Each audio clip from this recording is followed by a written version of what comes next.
Javier Moreno tenía 36 años y vivía una existencia metódica en el barrio de Patraix, en Valencia.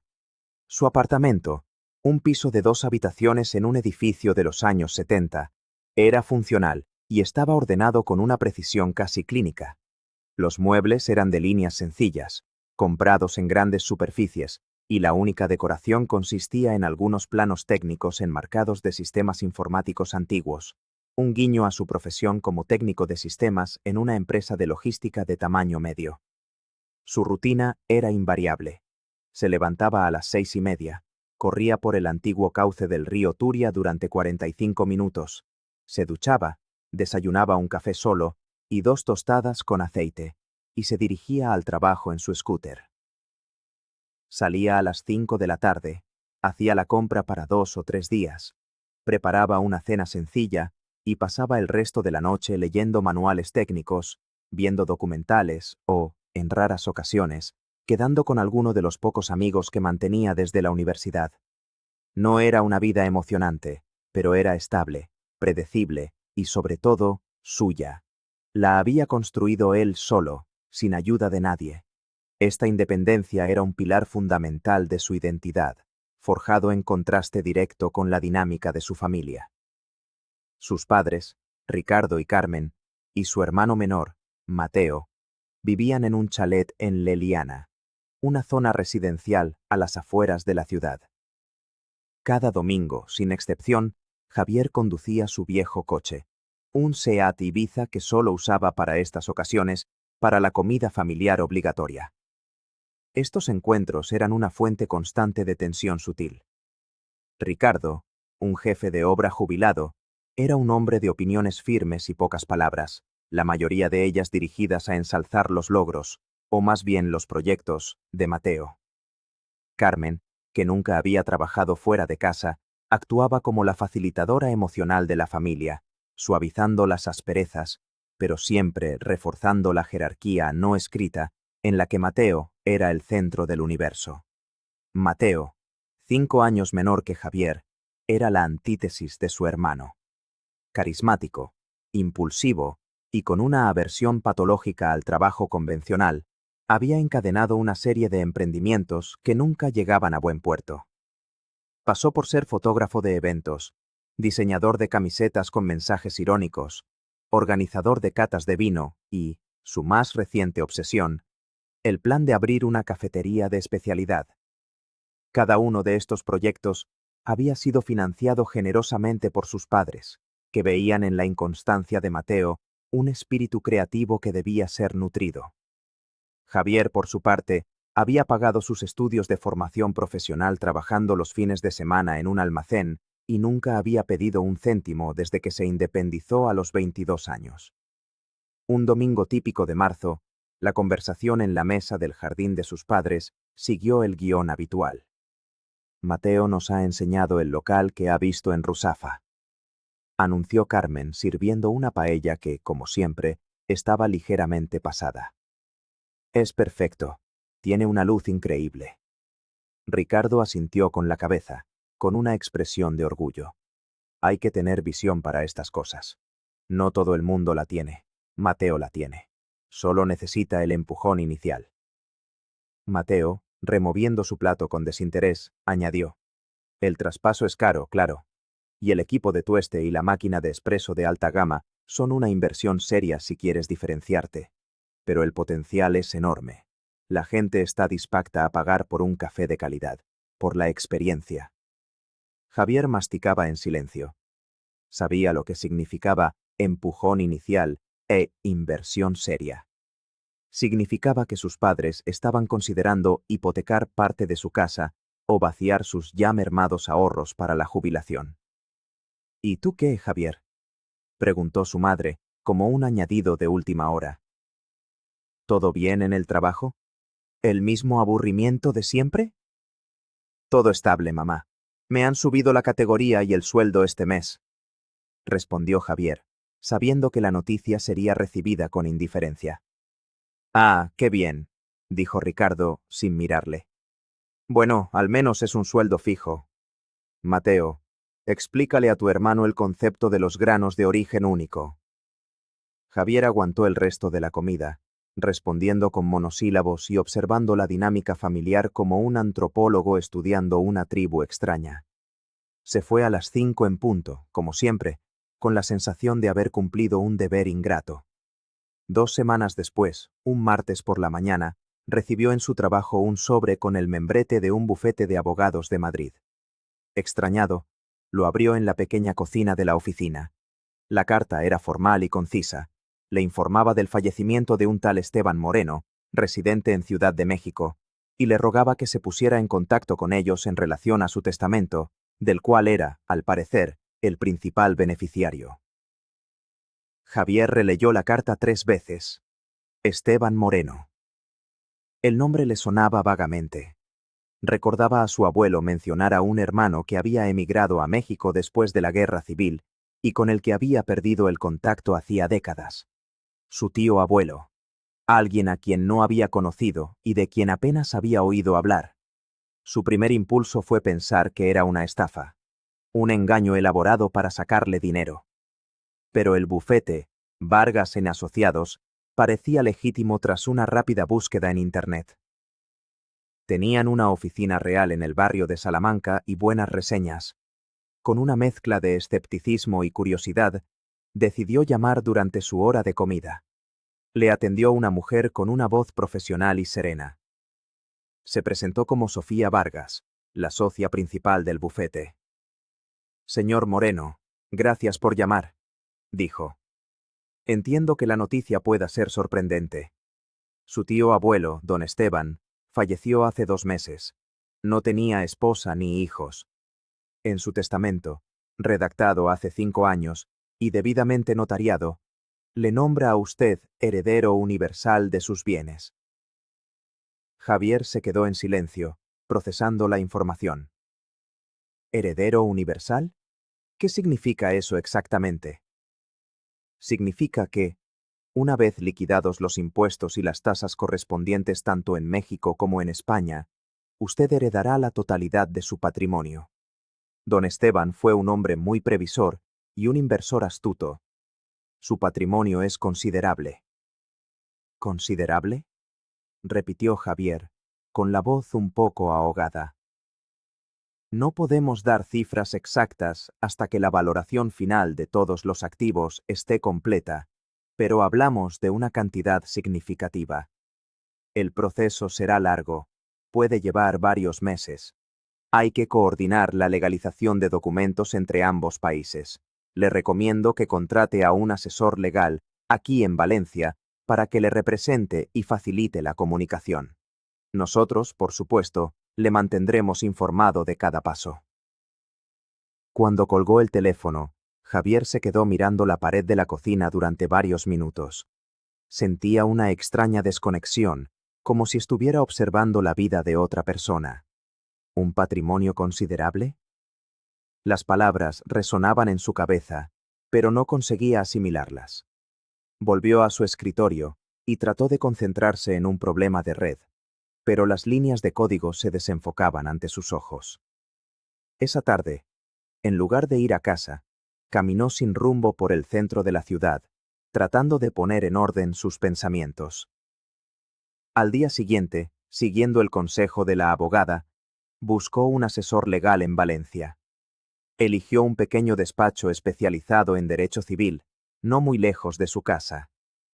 El abogado, un hombre mayor llamado Luis Ferrer, escuchó su historia con atención, revisó la carta del bufete madrileño y asintió lentamente.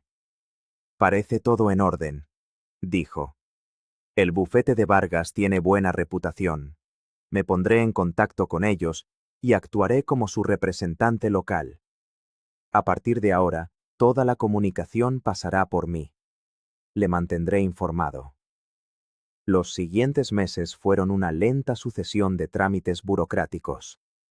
Javier firmó poderes notariales, proporcionó certificados de nacimiento y documentos de identidad. Ferrer le explicaba pacientemente cada paso. La necesidad de obtener el certificado de defunción apostillado de México, la liquidación de los bienes de su tío abuelo allí, la repatriación del capital. Javier intentaba seguir con su vida normal, pero una corriente subterránea de expectación lo alteraba todo. Empezó a dormir mal, a estar distraído en el trabajo. La posibilidad de una vida diferente, una vida sin la constante preocupación por el dinero, se abría paso en su mente como una grieta en un muro. No le dijo nada a su familia. No sabía cómo hacerlo. Cualquier noticia de dinero en su familia siempre había estado ligada a las necesidades de Mateo. Sabía que si mencionaba la herencia, por muy hipotética que fuera aún, se convertiría inmediatamente en la solución para el café de Mateo. Decidió esperar a tener certezas. A finales de julio, casi 4 meses después de la primera carta, Ferrer le citó en su despacho. Tenía una carpeta voluminosa sobre la mesa. «Ya tenemos las cifras finales», anunció Ferrer, ajustándose las gafas. Después de liquidar los activos en México, pagar los impuestos de sucesiones allí y las tasas de repatriación, y descontando los honorarios de ambos bufetes, la cantidad neta que se transferirá a la cuenta que usted designe es de 792.453 euros. Javier miró al abogado sin pestañear. La cifra era tan grande, tan abstracta, que le costaba comprenderla. 792.000 euros. Era más dinero del que había ganado en toda su vida laboral. Más de lo que nunca había soñado tener. El dinero debería estar disponible en su cuenta en unas 4 o 5 semanas, una vez se completen las últimas transferencias internacionales. Continuó Ferrer. También he recibido una copia compulsada del testamento original.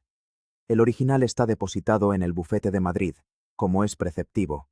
Le recomiendo que guardemos esta copia en la caja fuerte del despacho.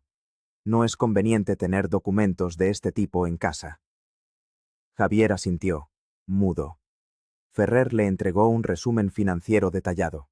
Lo cogió con manos temblorosas. Javier, dijo el abogado con un tono más personal. Esto es una cantidad que cambia la vida. Mi consejo es que sea prudente. No tome decisiones precipitadas. Hable con un asesor financiero antes de hacer nada. Y sea muy cuidadoso con quien comparte esta información. El consejo de Ferrer resonaba con sus propios instintos. Pero la idea de ocultárselo a su familia le pesaba. A pesar de todo, eran su familia. Se sentía en la obligación de decírselo. Quizás, pensó con un optimismo que sabía infundado, esta vez sería diferente.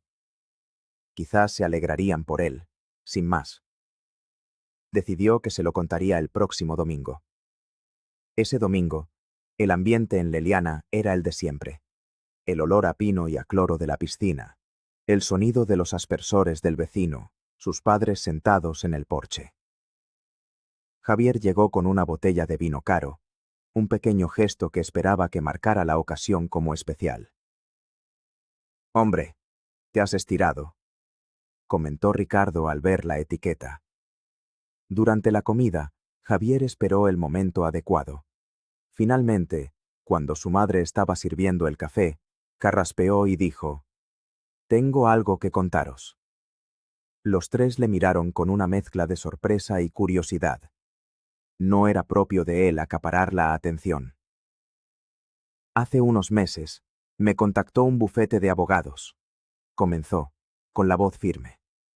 «Al parecer, un tío abuelo mío, el hermano del abuelo que se fue a México, ha fallecido, y me ha nombrado su único heredero». Hubo un silencio. Carmen dejó la cafetera sobre la mesa. «¿Un tío abuelo? ¿Estás de broma?» «No, es completamente en serio. El proceso ha llevado meses, pero ya es oficial. He heredado una cantidad de dinero».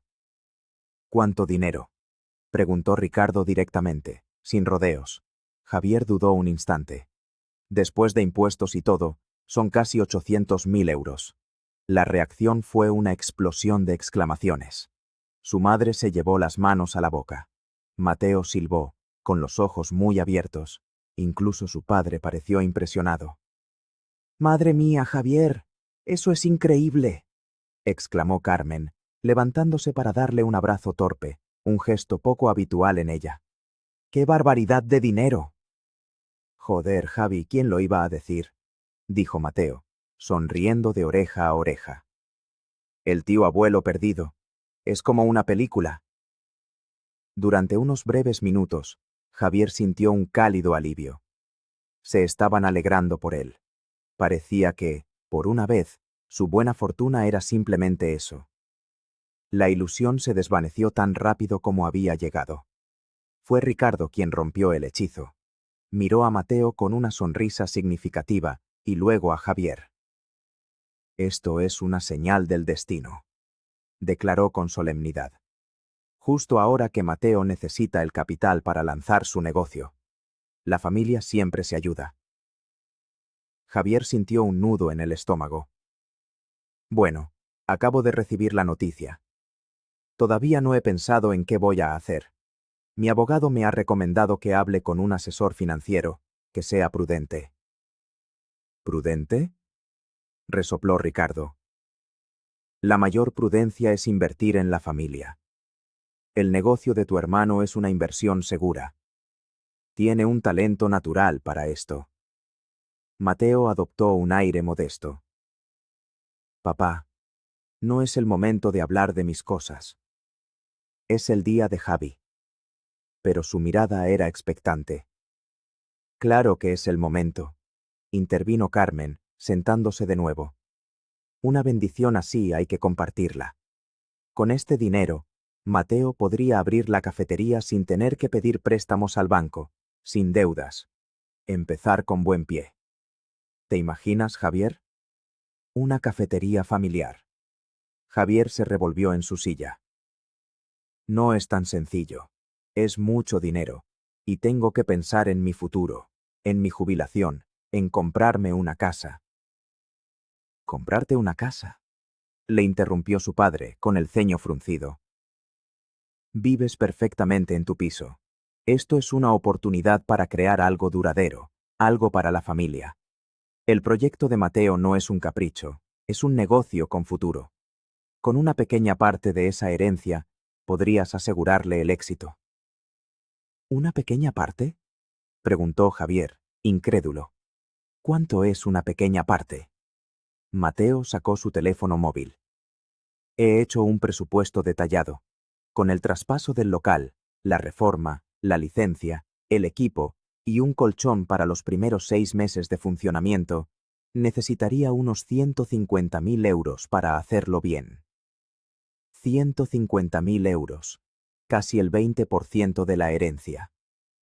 Javier miró a su hermano, luego a sus padres. En sus caras no había duda, ni vergüenza. Daban por sentado que ese dinero estaba a su disposición. Tengo que pensarlo, dijo Javier, con la voz tensa.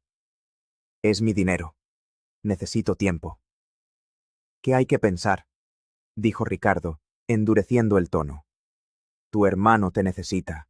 La familia te necesita. O estás con nosotros o no lo estás. Es así de simple. El resto de la tarde transcurrió en una atmósfera gélida. Javier se marchó antes de lo habitual, con un sabor amargo en la boca. La alegría de la herencia se había evaporado, reemplazada por una pesada carga de expectativas y chantaje emocional. Mientras conducía de vuelta a Valencia, supo que se avecinaba una batalla. Y por primera vez en su vida, estaba decidido a no ceder. A la mañana siguiente, a las 8 en punto, su teléfono sonó. Era su madre.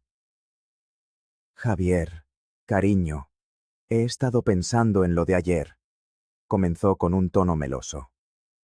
Estabas abrumado, es normal. Pero ahora que lo has pensado con más calma, seguro que ves que ayudar a tu hermano es lo correcto. Es lo que haría un buen hijo. Mamá, estoy a punto de entrar a trabajar, dijo Javier, masajeándose las sienes. No he tenido tiempo de pensar nada. No hay nada que pensar. Tu padre y yo os hemos criado para que os apoyéis. Mateo tiene un sueño, y tú tienes la oportunidad de hacerlo realidad. Es una cosa preciosa. Hablaremos en otro momento, dijo Javier, y colgó antes de que ella pudiera responder. Puso el teléfono en silencio. Durante el día, vio las notificaciones de llamadas perdidas de su madre, de su padre y varios mensajes de Mateo. Uno de ellos decía: «Tío, no te rayes. Piénsalo. Sería nuestro negocio. Podría ser socio capitalista. Es un win-win». Esa misma tarde, llamó a su abogado, Luis Ferrer. Le explicó la situación con su familia. Ferrer escuchó en silencio. «Me temo que es un escenario clásico», dijo el abogado cuando Javier terminó.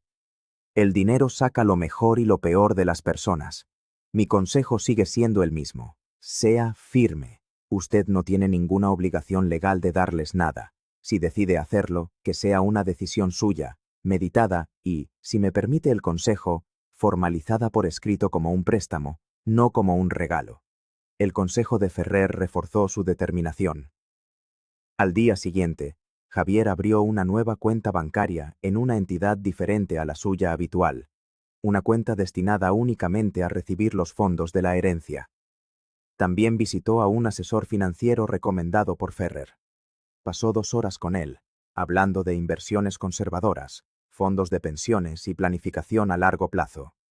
Salió de la reunión con un plan claro y una sensación de control. Mientras tanto, la presión familiar no cesaba. Su padre le dejó un mensaje de voz que era casi una amenaza. «Javier, tu actitud es egoísta y decepcionante. Después de todo lo que hemos hecho por ti, nos pagas así. Espero que reconsideres tu postura si no quieres provocar una ruptura en la familia». Javier borró el mensaje. Unos días después, recibió un correo electrónico de su madre con el asunto «Presupuesto Cafetería Mateo». Adjunto había un documento de Excel con un desglose detallado de los 150.000 euros que pedía su hermano. Había partidas como mobiliario de diseño nórdico, 15.000 €, o viaje de investigación a Colombia para seleccionar granos, 5.000 €. La audacia le dejó sin palabras. Decidió responder de una vez por todas. Envió un mensaje de texto al grupo familiar que tenían. «He tomado una decisión. Voy a seguir el consejo de mis asesores y destinaré la herencia a asegurar mi futuro. No voy a invertir en el proyecto de la cafetería. Siento si esto os decepciona, pero la decisión es firme». La respuesta fue inmediata. Su teléfono empezó a sonar sin parar. No contestó. Sabía que cualquier conversación sería inútil. Un par de semanas después, a mediados de agosto, Ferrer le llamó. «Javier, el dinero ha llegado. La transferencia se ha completado esta mañana». Javier sintió un vértigo. Era real. Era rico. O, al menos, ya no era pobre.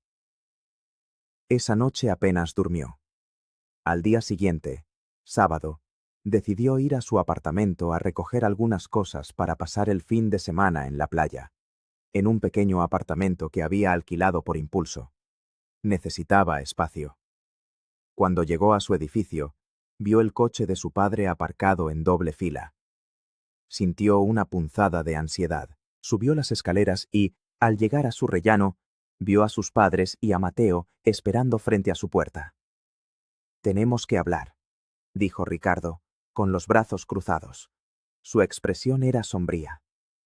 «Ya he dicho todo lo que tenía que decir», respondió Javier, tratando de mantener la calma. «Vas a escucharnos», dijo su padre, dando un paso hacia él. Javier suspiró. No quería montar una escena en el pasillo. Abrió la puerta. «Entrad. 5 minutos». Apenas cerró la puerta, la confrontación estalló. «No puedes hacernos esto, Javier», empezó su madre, con la voz temblorosa. «Somos tu familia». «Mi decisión no tiene nada que ver con vosotros como familia. Es una decisión financiera sobre mi dinero», replicó él. «Tu dinero», espetó Ricardo. «Ese dinero te ha caído del cielo. No lo has ganado con el sudor de tu frente. Lo mínimo que podías hacer es compartirlo con tu hermano, que sí está intentando construir algo». «He trabajado desde los 16 años, papá. Sé lo que es ganar dinero. Y precisamente por eso quiero gestionarlo con responsabilidad». Mateo, que había permanecido en silencio, intervino. Javi, no te entiendo. Es una oportunidad de oro para todos. ¿Por qué eres tan egoísta? ¿Egoísta? Repitió Javier, la rabia empezando a aflorar. ¿Egoísta es querer tener una casa propia? ¿Querer jubilarme algún día sin preocupaciones? ¿Dónde estabais todos cuando yo compaginaba los estudios con un trabajo de mierda para pagarme la matrícula? ¿Dónde estaba la oportunidad para todos entonces? El ambiente en el pequeño salón se cargó de electricidad. La discusión subió de tono, convirtiéndose en un cruce de reproches y acusaciones. Javier se mantuvo firme, repitiendo una y otra vez que la decisión estaba tomada. En un momento dado, Ricardo, rojo de ira, recorrió la habitación con la mirada, como buscando algo. Sus ojos se posaron en una pequeña cómoda, donde Javier guardaba el correo y algunos papeles. Se acercó, abrió el cajón superior y sacó una carpeta de cartón. La abrió y extrajo un fajo de papeles grapados. Era la copia del testamento que Javier le había pedido a Ferrer unos días antes, por si necesitaba consultar algún detalle. Había decidido no seguir el consejo del abogado de dejarla en el despacho, pensando que no había ningún riesgo. ¿Qué es esto?, preguntó Ricardo, agitando los papeles. Es una copia del testamento. Déjalo donde estaba, dijo Javier, alarmado. Ah, el famoso testamento, dijo Ricardo con una sonrisa torcida. El origen de todos los problemas. El papel que ha vuelto a mi hijo egoísta y desagradecido. Se dirigió a la cocina. Javier le siguió, con el corazón latiéndole con fuerza. ¿Qué vas a hacer?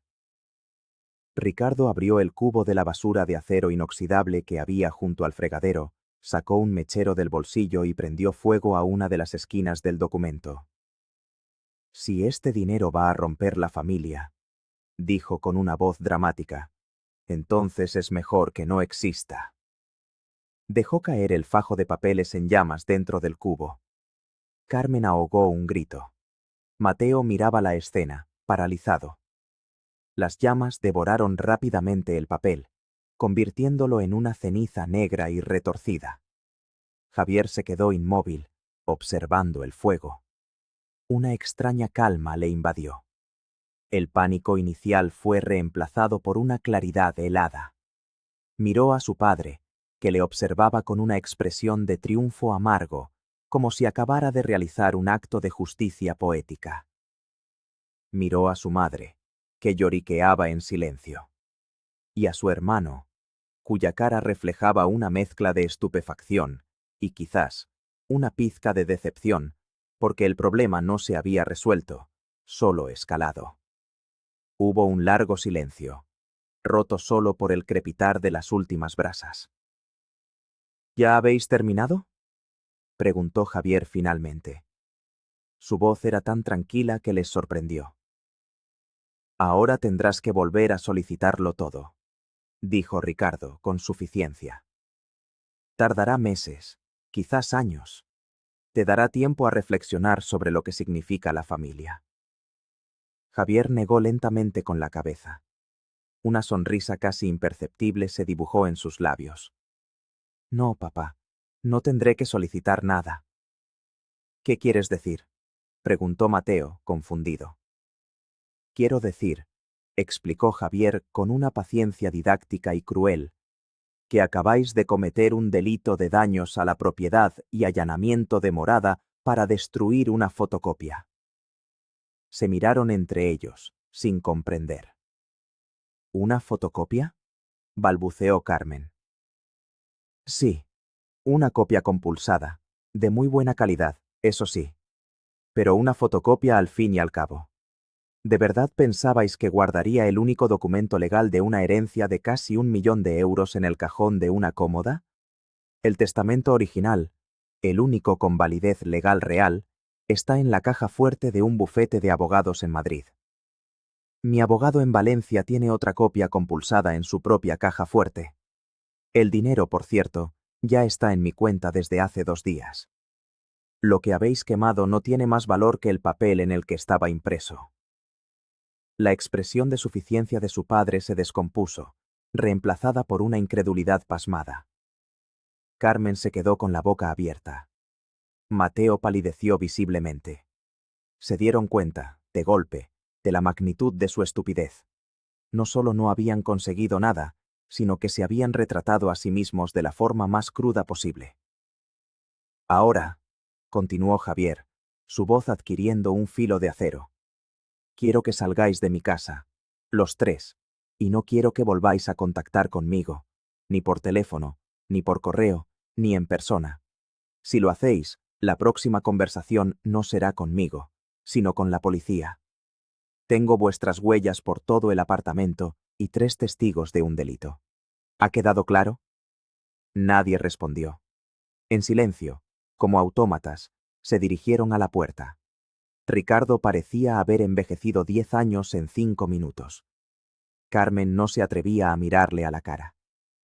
Mateo pasó a su lado y murmuró: No tenías por qué llegar a esto. Yo no he llegado a esto, replicó Javier en voz baja, sin mirarle. Vosotros habéis quemado el puente. Literalmente. Cuando la puerta se cerró tras ellos, Javier se apoyó en ella y soltó el aire que no sabía que estaba conteniendo. No sentía triunfo, ni siquiera ira. Solo un vacío inmenso y una tristeza profunda por la familia que podría haber tenido, y que nunca tuvo. La herencia de su tío abuelo le había hecho rico, sí, pero también le había revelado una verdad que siempre había sospechado, pero que nunca había querido afrontar. Estaba completamente solo. Y por primera vez, eso no le asustaba. Se sentía libre. En los días que siguieron, Javier actuó con la misma metódica eficiencia que aplicaba a su trabajo. Lo primero que hizo fue llamar a un cerrajero para cambiar la cerradura de su apartamento. Luego, se puso en contacto con su abogado, Luis Ferrer, y le relató el incidente. «Dios mío», dijo Ferrer, genuinamente impresionado. «Podrías presentar una denuncia ahora mismo. Tienes todas las de ganar». «No quiero llevarlos a juicio», respondió Javier. «Solo quiero que me dejen en paz. En ese caso, redactaré un burofax para cada uno de ellos. Un requerimiento formal para que cesen y desistan de cualquier tipo de contacto, advirtiéndoles de las consecuencias legales si no lo hacen. Suele ser muy efectivo». Javier estuvo de acuerdo. Al mismo tiempo, siguió adelante con su plan financiero. Transfirió una parte significativa del dinero a una cartera de inversión de bajo riesgo, dejó una cantidad considerable en un fondo de liquidez para emergencias y se asignó un presupuesto para la compra de una nueva vivienda. Decidió que su primera gran inversión sería en su propia paz y seguridad. Presentó su renuncia en el trabajo. Su jefe, sorprendido, intentó contraofertar, pero Javier fue inflexible. «He tenido un cambio en mis circunstancias personales que me permite tomarme un descanso», fue toda la explicación que dio. Acordó quedarse un mes más para formar a su sustituto y asegurar una transición ordenada. El burofax de Ferrer tuvo el efecto deseado. El acoso cesó. El silencio de su familia era total. Un par de semanas después, una tía suya, hermana de su madre, le llamó. Era la única de la familia con la que mantenía una relación cordial, aunque distante. «Javier, cariño, tu madre me ha llamado», dijo con cautela. «Me ha contado una historia muy extraña sobre un malentendido y un accidente con unos papeles. No sonaba muy creíble. ¿Estás bien?» Javier, por primera vez, contó la historia completa a un miembro de su familia. Su tía escuchó en silencio, soltando algún quejido ahogado. «Han quemado un documento pensando que era tu herencia», repitió al final, incrédula. «Ricardo siempre ha sido un cabezota y Carmen siempre ha consentido las tonterías de Mateo. Pero esto es de otro nivel. Lo siento muchísimo, Javier. Tienes todo el derecho del mundo a poner distancia». La validación de su tía fue un pequeño bálsamo. Confirmaba que su percepción de la situación no estaba distorsionada. Durante las siguientes semanas, Javier se dedicó a buscar un nuevo hogar. Quería algo diferente, lejos de su barrio de siempre. Encontró un ático en la zona de Campanar, con una gran terraza y vistas despejadas. Era moderno, luminoso, y estaba en un edificio con conserje, lo que le daba una sensación extra de seguridad. Lo compró sin necesidad de hipoteca, pagándolo al contado. La sensación de firmar las escrituras, sabiendo que esa casa era suya, sin deudas, fue una de las más satisfactorias de su vida. La mudanza fue un nuevo comienzo. Se deshizo de la mayoría de sus viejos muebles y compró nuevos, eligiendo cada pieza con calma. La terraza se convirtió en su santuario, un lugar donde leía y escuchaba música por las noches. Empezó a explorar nuevos hobbies. Se apuntó a un curso de cocina y a clases de vela en el puerto. Viajó. Hizo un viaje de un mes por el norte de España, sin prisas, conduciendo su coche nuevo, un híbrido discreto pero fiable. Descubrió que la libertad financiera no significaba para él lujos extravagantes, sino tiempo. Tiempo para aprender, para descansar, para no hacer nada. Dejó de correr por las mañanas y empezó a practicar yoga.